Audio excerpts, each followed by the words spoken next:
Anda masih bersama kami di Teras Petang. Sri Lestari, aktivis kesetaraan bagi kaum difabel, melakukan perjalanan melintasi Sulawesi untuk meningkatkan kesadaran akan hak-hak kaum berkebutuhan khusus.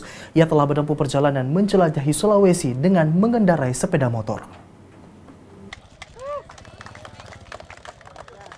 Dengan mengendarai motor yang telah dimodifikasi, Sri melakukan perjalanan dengan menjelajahi Sulawesi dengan rute Manado, Gorontalo, Palu, Poso, Rantepao hingga Makassar dalam waktu 23 hari.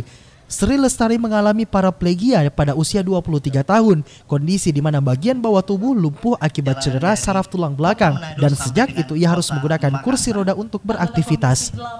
Misi yang diberi nama Perjalanan untuk Perubahan ini dilakukan untuk mendorong kemandirian bagi para difabel yang putus asa karena keterbatasan. Sri Lestari mengatakan ia memilih Sulawesi karena ia melihat banyak difabel yang belum aktif keluar atau belum mandiri. Selain karena keterbatasan fasilitas, banyak difabel yang juga tak terdukung oleh keluarga untuk mandiri. Acara penutupan Perjalanan untuk Perubahan ini dilaksanakan di Anjungan Pantai Losari, Makassar, yang menampilkan tarian dan nyanyian dari teman-teman penyandang difabel.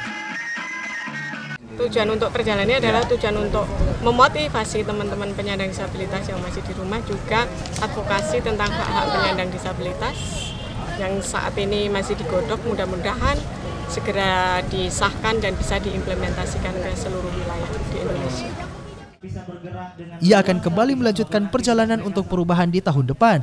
Ia berharap penyandang difabel tak mengurung diri serta bisa melakukan banyak hal. Ia ingin memotivasi penyandang difabel untuk keluar dari keterbatasan dan melakukan sesuatu. Dari Makassar, Aksa Arsyad, GoTV memberitakan.